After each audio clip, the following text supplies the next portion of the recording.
Bubba Wallace arrived at Texas needing the kind of weekend every driver hopes for when pressure is starting to build.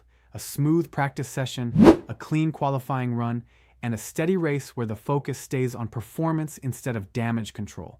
What he got was the exact opposite. Before the race even began, his weekend took a major hit when he lost control of the number 23 Toyota in practice and slammed into the wall hard enough that 23X Racing had to bring out the backup car. The moment that happened, the path for the rest of his weekend changed completely, because under NASCAR rules, switching to a backup car meant Wallace would have to start from the rear of the field. It was not the kind of penalty that comes with headlines about fines or suspensions, but it was still a real setback, and at a track like Texas, that kind of setback can shape everything that follows. Texas Motor Speedway has a reputation for punishing even small mistakes. It is one of those tracks where the speed feels high, the margin for error feels tiny, and a car that is only slightly out of line can become a problem in an instant. That is exactly what happened to Wallace during practice.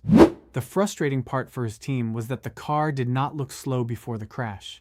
In fact, it appeared to have decent speed, which made the accident even tougher to accept. There was reason to believe the number 23 could have put together a strong weekend if everything had stayed on track. Instead, the car snapped loose in turns 1 and 2. Wallace tried to save it, and by the time he reacted, the slide had already turned into impact. The primary car was damaged badly enough that the team had no realistic option but to unload the backup. After the incident, Wallace made it clear that the slide caught him off guard. He explained that the car came around unexpectedly, that he felt it get loose, and that his correction came too late to stop the crash. His comments reflected the mood of the moment perfectly. He knew the team had brought a car with speed. He knew the mistake had created extra work for everyone, and he knew the race was now going to be far more difficult than it should have been. He also tried to frame the situation in the most practical way possible by saying that the focus now had to be on Sunday, on execution, and on mentally handling the challenge of starting deep in the field with the odds working against them. That part matters, because starting at the back is not just about lining up behind everyone else. It changes the entire race plan. A driver who should be racing around the middle or front of the field suddenly has to deal with traffic immediately.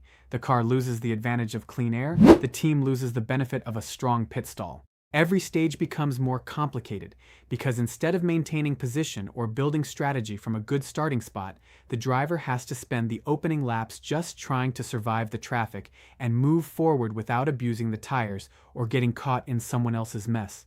At Texas, where the track can already be difficult when things are going right, that challenge becomes even bigger. Wallace's situation stood out even more because his trip to the rear came from a driver error in practice, not a mechanical issue. Austin Dillon also had to start at the back after a pre-race problem, but fans usually react very differently when a driver crashes a car compared with when a team suffers a parts failure. Mechanical problems often draw sympathy. Driver mistakes usually bring criticism. That is why so much of the conversation around Wallace going into the race focused on accountability. There was frustration from people who felt that with the speed 23X Racing has shown, weekends like this should not be made harder by avoidable mistakes. Then the race began, and this is where the story changed. Up front, the big headline belonged to Chase Elliott, who had one of the fastest cars, handled the pressure late, and drove away with the win after fending off Denny Hamlin. Alex Bowman finished third, Tyler Reddick was fourth, and Chris Buescher rounded out the top 5. But while the front of the field got most of the spotlight, Wallace quietly put together one of the better recovery drives of the day. After being forced to start 37th, he worked his way through the field and came home in 9th place. That result did not erase the mistake from practice, but it changed the final judgment on the weekend. If Wallace had started at the back and finished outside the top 20, Texas would have been remembered as a disaster from start to finish. Instead, he and his team managed to turn a weekend that looked broken on Saturday into one that still produced a top 10 finish on Sunday.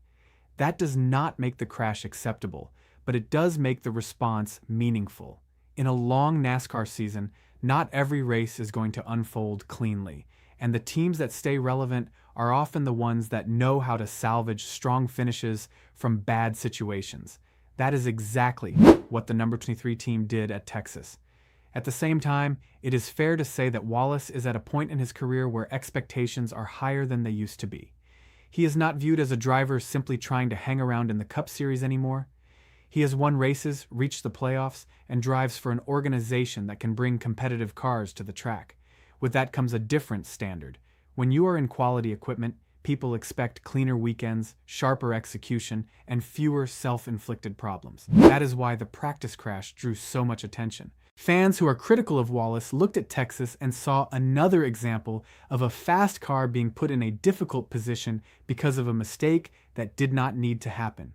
At the same time, there is another side to that argument. Practice exists for a reason.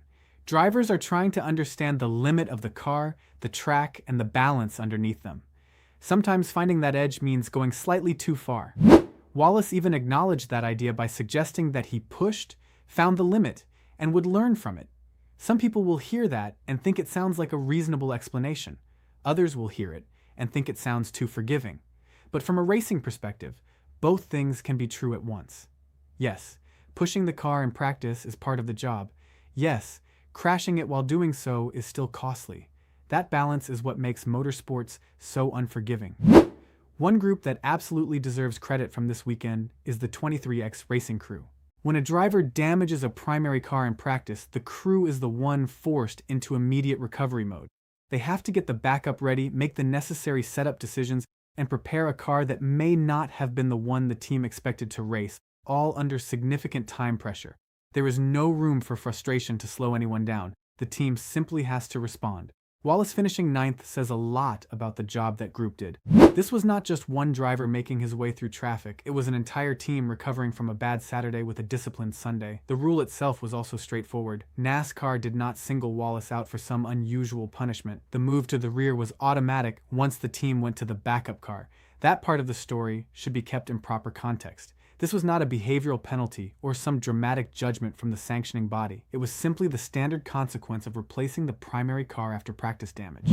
Even so, the impact was real because rulebook penalties do not have to be flashy to matter. Wallace lost track position before the green flag, lost the chance at a better pit stall, and lost the ability to start the race from wherever the team's actual speed might have put him. What made the reaction shift so noticeably after the race was the contrast between the pre-race storyline and the post-race result. Before the green flag, the conversation was mostly about the wreck, the backup car, and the penalty.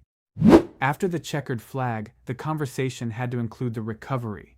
That does not mean the criticism disappeared, but it did become more balanced. It is much easier to criticize a driver after a practice crash when the mistake ruins the entire weekend. It is harder to tell that story the same way when that driver comes back from 37th to finish 9th. The bigger question now is whether Texas becomes a turning point or just another dramatic chapter in an inconsistent season. Recovery drives are valuable, but no serious playoff contender wants to depend on them too often. The best teams build their weekends the boring way: solid practice, clean qualifying, good stage execution, strong pit work, and competitive finishes without unnecessary chaos. That is the level Wallace and the number 23 team need to reach more consistently if they want to be seen as a real threat rather than a team that occasionally flashes speed and then spends Sunday trying to repair the damage from Saturday.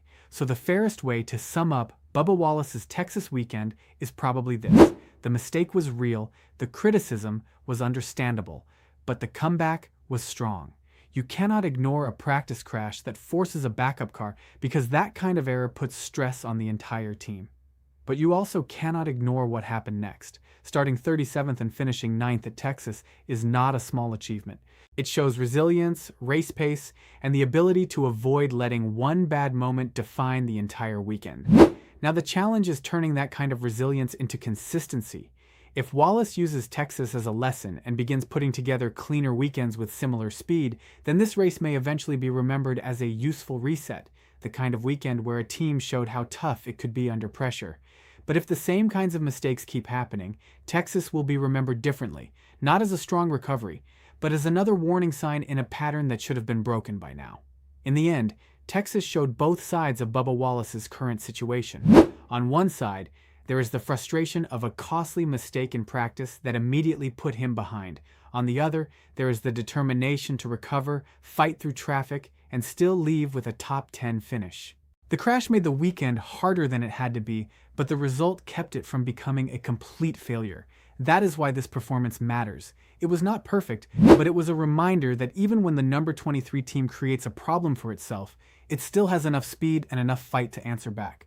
The next step is making sure that answer starts coming without the mistake first.